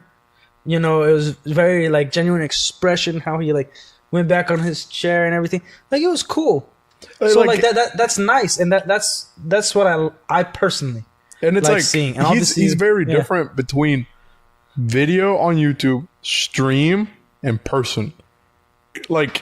Definitely the streams get closer to how he is in person for sure. The YouTube videos is definitely he just kind of sits there and does it. Well, obviously it's different because right now we know what we're talking about. Mm-hmm. We're sticking to certain topics, right? Mm-hmm. So it's not a random conversation with a friend or with a stranger that they bring up the topic, you bring up the topic, and it's a back and forth. So obviously it's going to be different. And you're also in public. There's other people around. You want to be courteous. You want to be kind. you know, you're in a restaurant. You don't want to like go off on a tangent. Like he's not in most of his streams. He's not actually talking to somebody. He's commentating on a movie, on a drama, on the video game. He's doing that. Like that's cool. Mm-hmm. So yeah, I expect it to be different. Like imagine if he just talked to you without stopping about something you're not interested in until he gets the interesting points and still doesn't let you talk and keeps talking for another 2 hours, because that's what a stream is. He actually like barely spoke. He was actually like weirdly shy in person. It was super weird. Oh, so you talked to him? You met him? At a fucking Burger King. Yeah. Yeah. Well, okay. Explain to me how that went. You just went up to Moist Critical, be like, hey. I was in the Burger King. I was ordering. He just walks in. And he was getting a burger too. And you just go like, oh, hey, Moist Critical. Oh, wait, you're Most Critical, right? Last time I checked, yeah. I was like, all right. You should check again. And then I just like took a picture or whatever, and I don't know where the fuck the picture is. Big fan. See you, dude. Yeah, pretty much. My order was done right when he walked in, so I was like, nice meeting you. And that's how it should be done. I remember I never understood, like, I don't doubt, like, maybe there's an actor out there that if I meet in person, I'll like fanboy over. Mm-hmm. But I met a few famous people, and I've never felt like that. Like, oh my gosh! Like, I remember my brother, we met Rodrigo TX. He was a very, very popular skateboarder at the time. I don't know how, but he died already. And I think he got stabbed in Brazil or something. Per usual. Yeah. and my brother was like so hyped. He was like, oh my gosh, it's Rodrigo TX. We got to see him skate and he was awesome. But I was like, hey man, nice to meet you. Brother loves you. Can we see you skate? Like, is that what you're gonna do? That's cool. Like, I never understood that whole like, oh my gosh. I remember I went to a restaurant in LA. We were passing through. My dad had a friend there, and then we were sitting in a restaurant. It was a really good restaurant. It was a Brazilian restaurant, and a Rolls Royce pulls up, and Martin Lawrence comes in. And I grew up on his film, Black Knight, Big Mama's House, Bad Boys, like, and I even watched his show, the Martin Show, and I was just like, oh, cool. Because in person, I was just like, that's just another human being that I happen to see a few more times than another regular human being. So, like, for me, I never was like, oh. I think that's why I never really cared about going. I've never been to a con. I never really cared to go meet actors. The only person I would really like to meet just to say thank you is Peter Jackson. Because, like, hey, man, you brought Lord of the Rings to film, something I could see, sit back and relax, and just love for the rest of my life.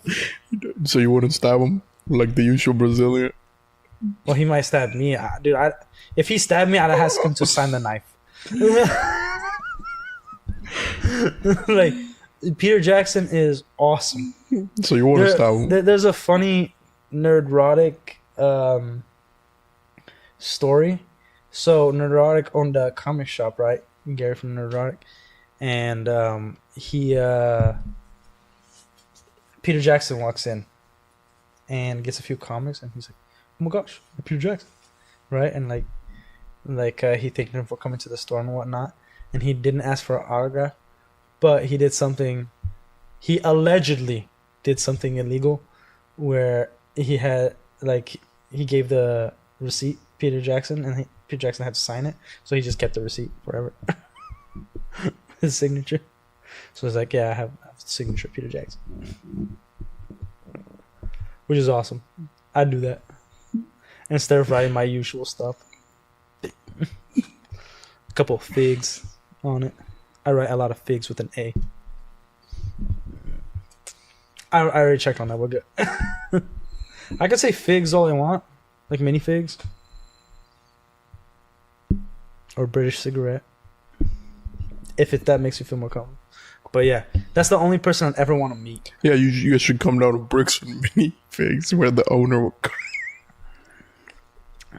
A very particular signature on your receipt. It'll be there forever. Yeah. No, but I don't know. There's not really anybody I really would want to meet. I would like even George Lucas. If I met him, I'd ask him some questions for sure.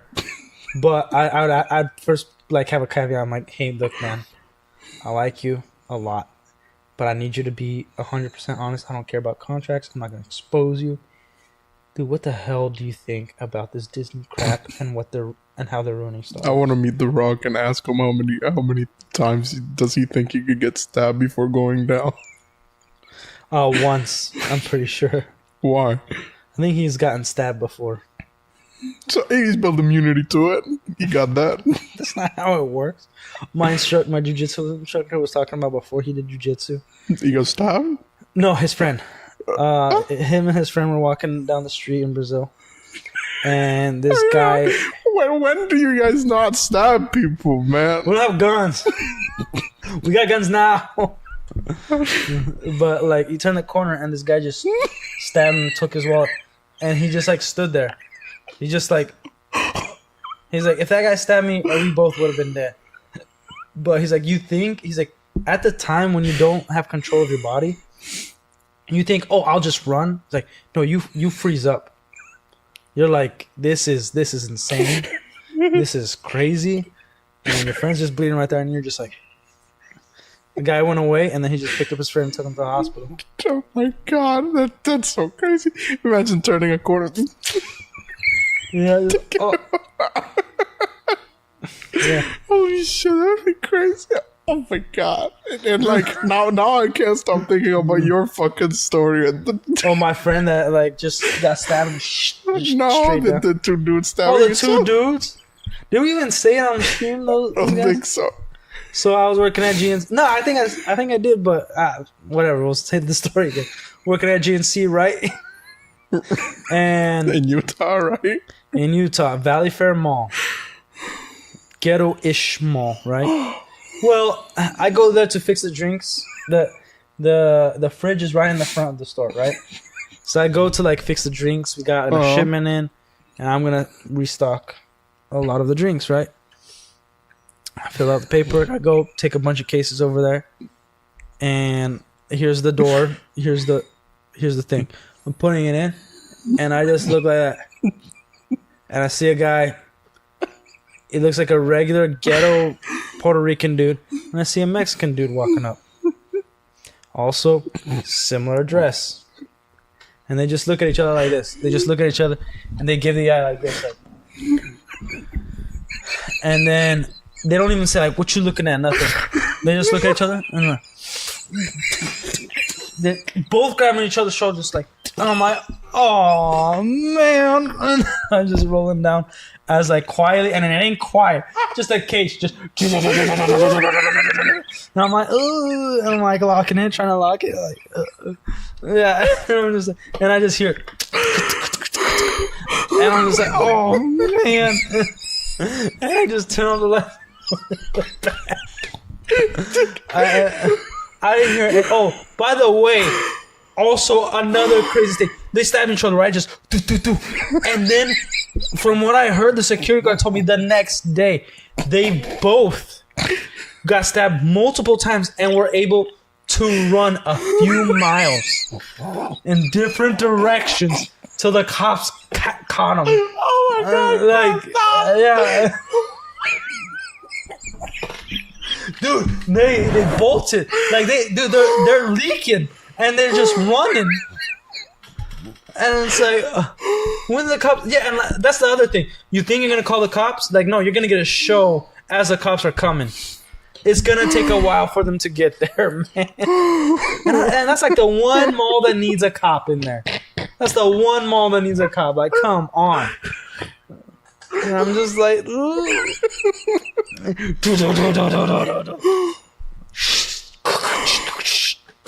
locking that thing, man. Like, it was, yeah. And then I had to call my boss, be like, hey, look, I did get done with the shipment.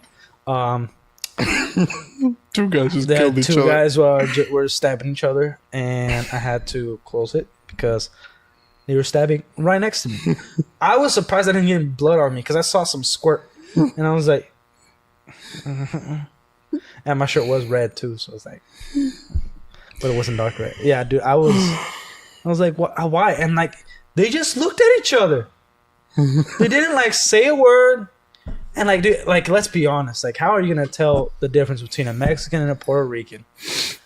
And they weren't repping their countries either. It was like plain shirts. And like the plain shirts were so baggy. I'm surprised they didn't miss. It was actually incredible. It's like right center. Doof, doof, doof. Oh my god. I like went super lightheaded there for a second. It's just fucking going limp. I felt my hand just go. Dude, it was nuts, man. I love that story. Gosh. Dude.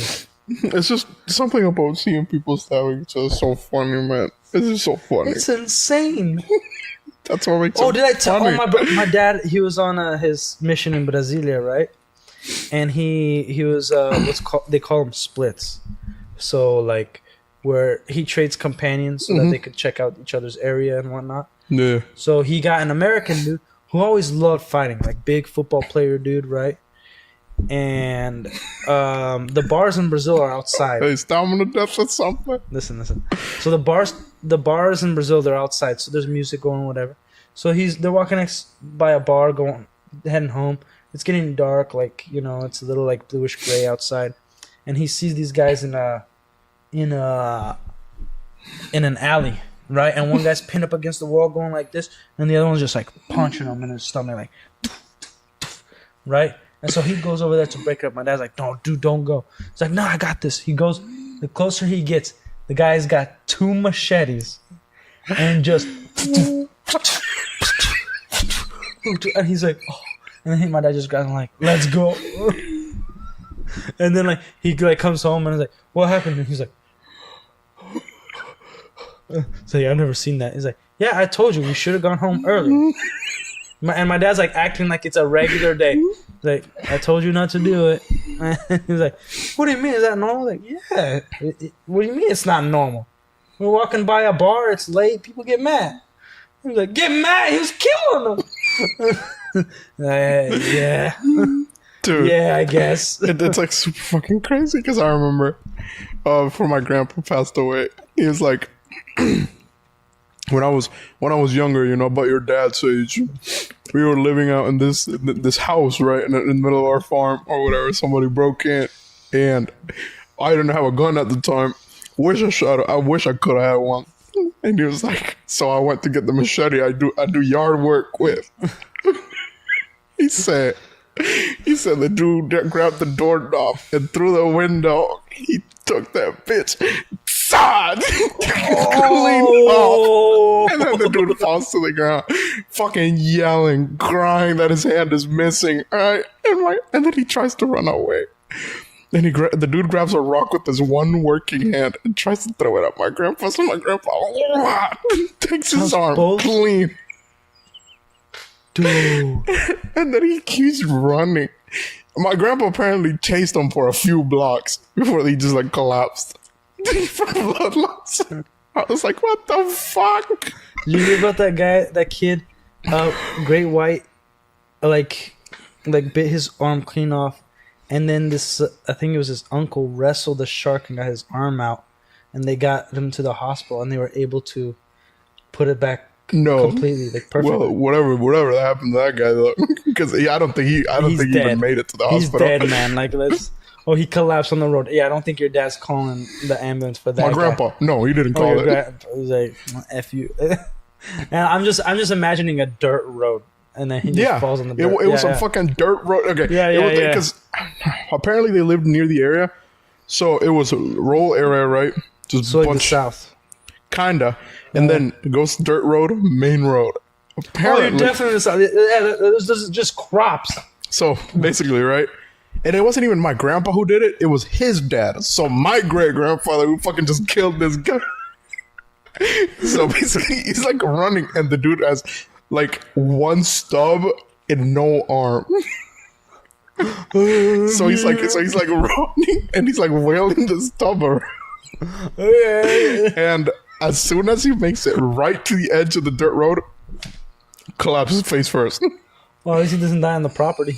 and then apparently my great grandfather goes, kicks him a little bit, pulls him onto the main road, leaves him middle of the paved road, goes back to the house. Just left him there.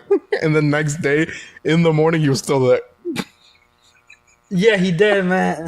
They didn't clean it off until like a week later. Like his body was just sitting there. I would have just poured gasoline and lit him up. Nope, body just sitting there. Dude, nobody caught. Nobody gave a shit. Was the tire tracks? Yeah, I got split by a bus the same day. Man. Yeah, what do you think? What do you think he wanted to do? Did he want to grape you guys or steal or what? I don't know. I wasn't alive at the time. I don't know whatever the hell he was wanting to do. He probably stealing. You might be a descendant of it. If you made it in the house. I doubt it. Who's your father? Actually, my father was a stub at the end of a road. Because apparently, from what my grandpa told me, is the dude grabbed the door handle, and as he was turning it through the window, so it's the door, right? Window's right next to it, so arm's length, and then you got the machete, so you got some extra length, you know, to hit clean. Takes his hand. That shit was fucking crazy though. And apparently not the first time he hit somebody with a machete, because there was another time he dug it on somebody's back. Oh. Over a civil land dispute. Civil. Yeah, real civil, man. In front of government officials at the time. So I got more land, right?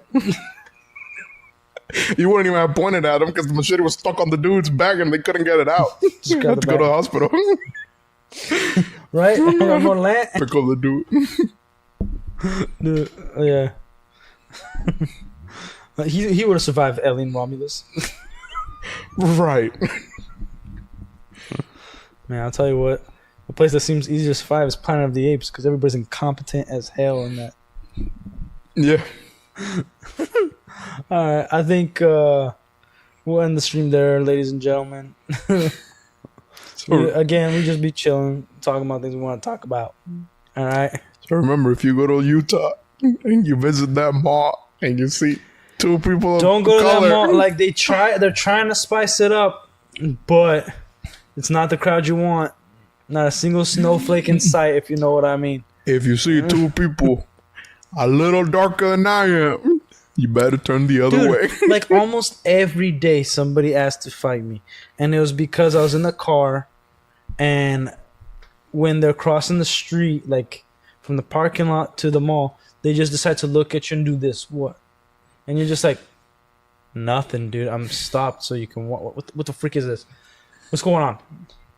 Like, I didn't speed up to run you over, you freaking moron. Listen here, dick face, get in the mall so I could park. Like, I stopped out of courtesy. You know that when it comes to rock, paper, scissors, man versus car will always win. You can throw a rock at the car will win. Break my windshield. That's something that everybody here, even if they're a foreigner in the US, it's like they forget like how serious this is. Like in Brazil, dude, they're running you over. I see a car speed up at me, I'll show a brick. See how much they like that most. Oh, if you go to Brazil, they still running you over. No, yeah, no, I'm aware. Because it's like, and they probably like you're just gonna get run over. That's the thing.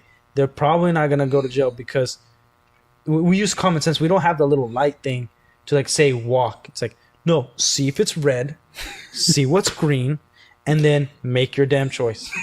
Because it's gonna be either a suicide or you walked across the street. Because we're not retarded. And so you know when to cross and when to not. And if you just got there and you don't know how long it's been, yeah, maybe don't cross, dude. Yep. Like, There, simple as that. Oh my god. And then if you stand there, You know how and they won't stop. in the movie Give me some crackers. Glass, right? Oh, I still haven't seen that movie. You know Did how you the know that? beast runs in like all four in that one Yeah, scene? yeah, yeah.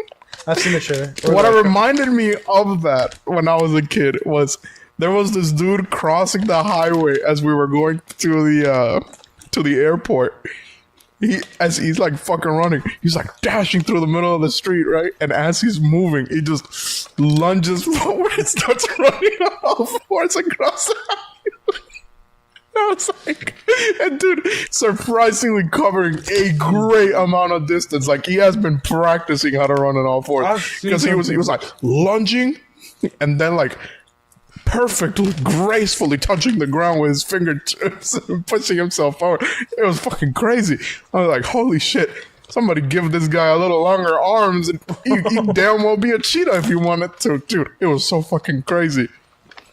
I wondered what happened to that guy. Because he made it across. But was this in El Salvador or here? Yeah, in El Salvador. I wondered what the fuck happened to that guy. He just ran perfectly in all fours across the highway. And you mean to tell me a deer can't make it across the highway without getting hit? I don't think they have eyelids, do they? Deer? Yeah, they do. It's snakes that go by when you shine light on them, right? Yeah, Deer are just retarded. pretty much. This is so good. Yeah. Man, Ritz. Yeah. I've eaten so much Ritz in my life. Pretty sure I got cancer from it. You can get cancer? Everybody can get cancer. Do you not know how cancer works? Do you really not know? No, yeah, I do. I was like, damn, dude. Oh my god, Harley Quinn, you gave me cancer? I'm gonna go home and spend my time with my family and my kids. Oh, yeah, I remember that she did something. It was just a laser gun that was a cancer ray. She didn't know. She shot the dude. He was like, nothing happened to me. He's like, oh my god, Harley Quinn, you just gave my friend cancer. She's like, I'm sorry. Somebody should put a label on these. He's like, oh my god, Harley Quinn, you just gave me cancer. I need to go home and spend time with my family. It makes me feel better. I was trying to kill you.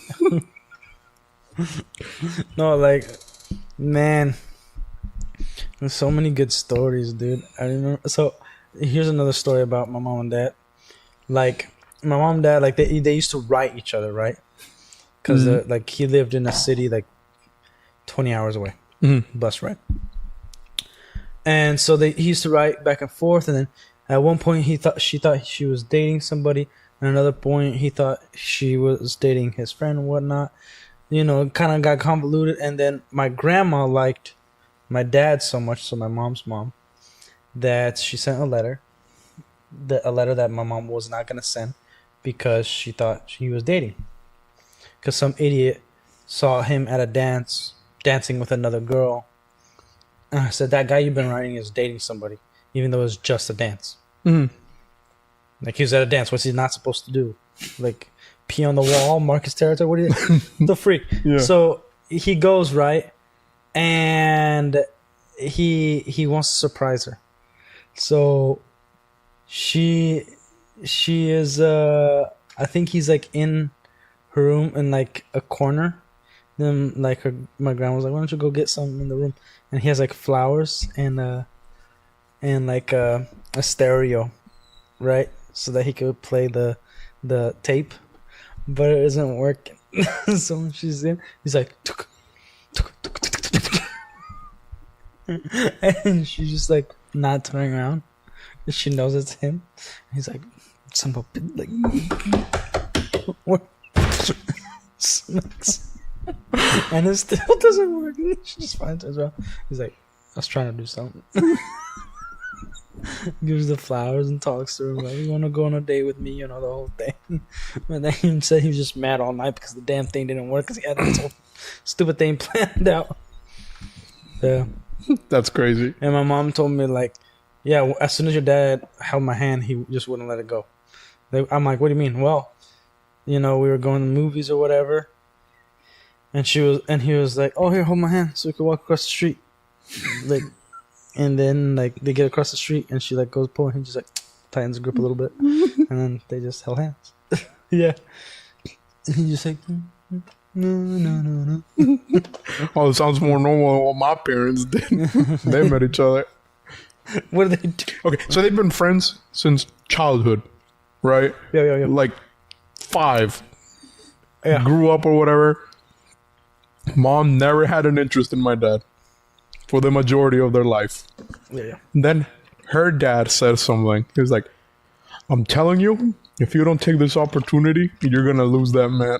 And I think that man is the best thing that's ever going to happen, ever. That's what's up. Grandma's coming for the win. And, well, my grandpa, right? Grandpa. And then, Yeah, my bad. middle of like Holy Week, right?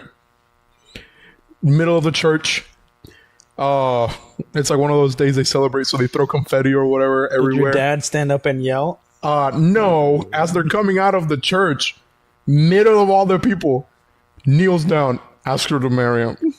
And she's like, oh, but first you gotta see what my dad says or whatever.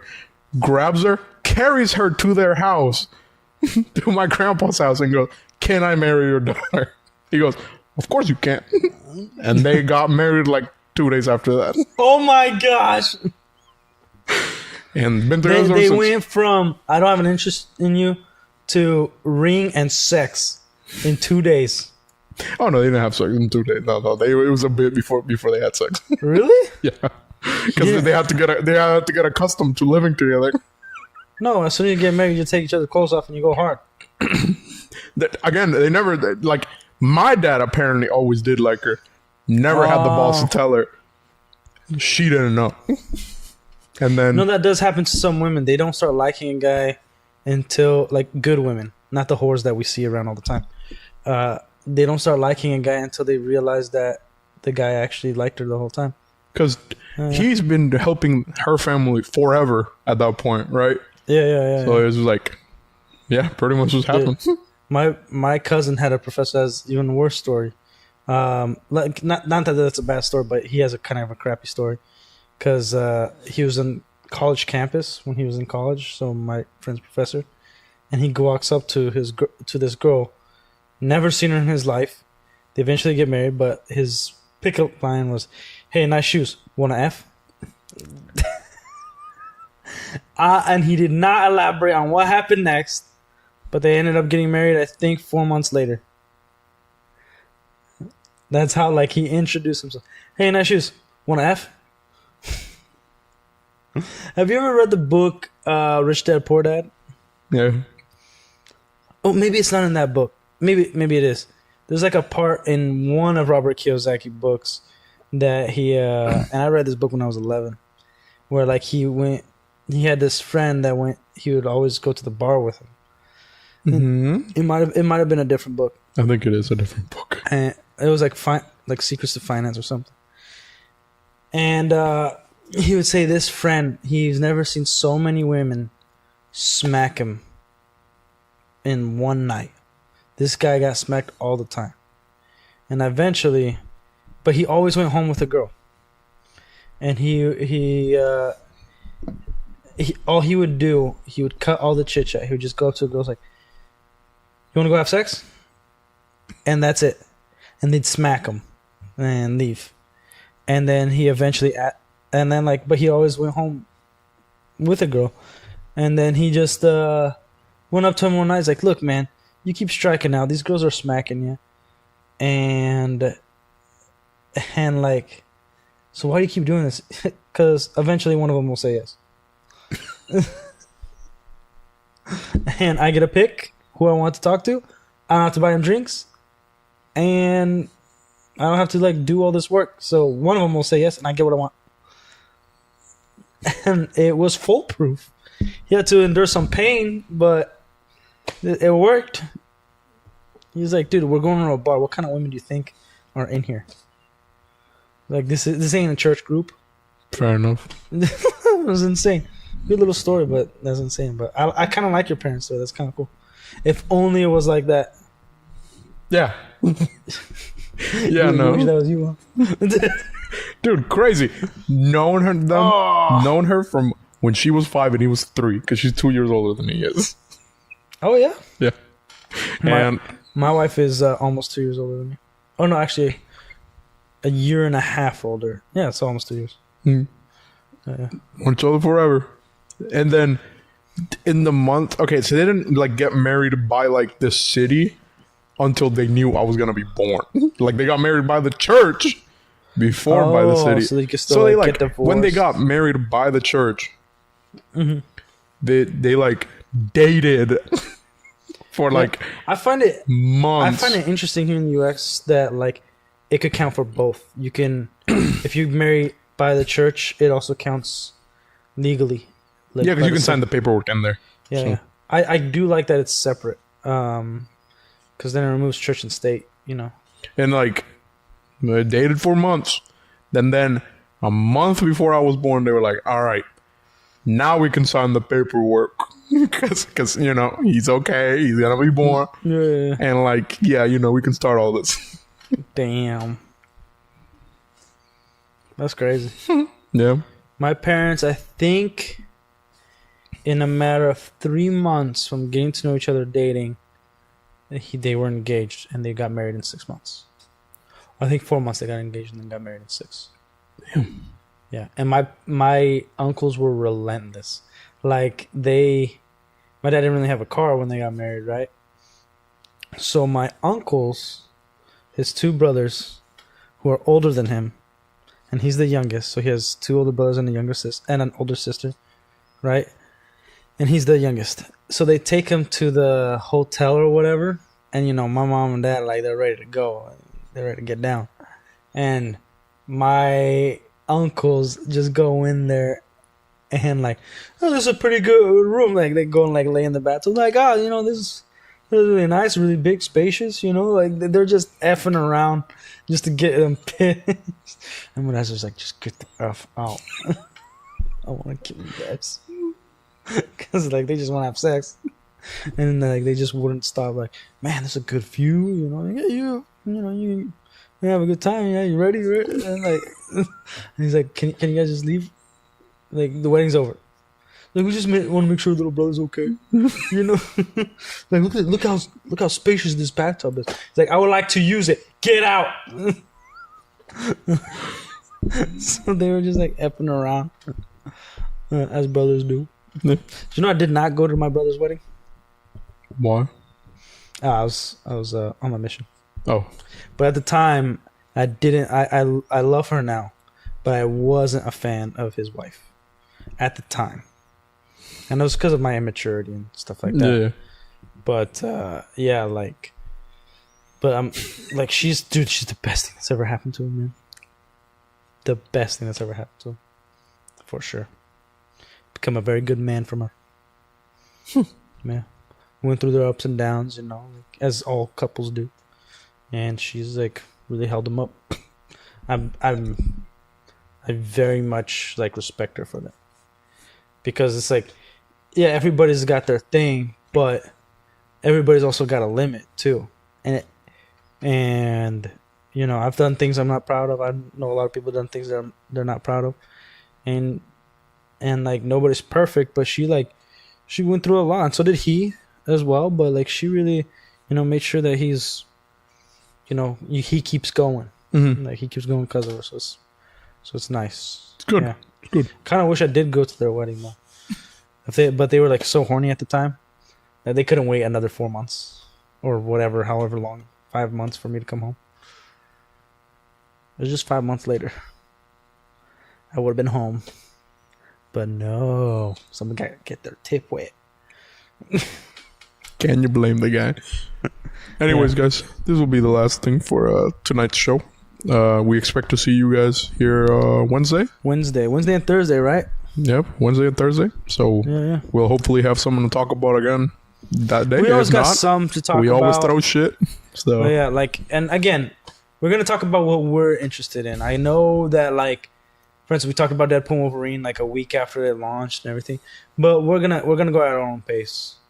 So it's, you know, we like, you want to come here to chill, just like listen, and we'll give you thoughts. Yeah. You know, at our pace. yeah. So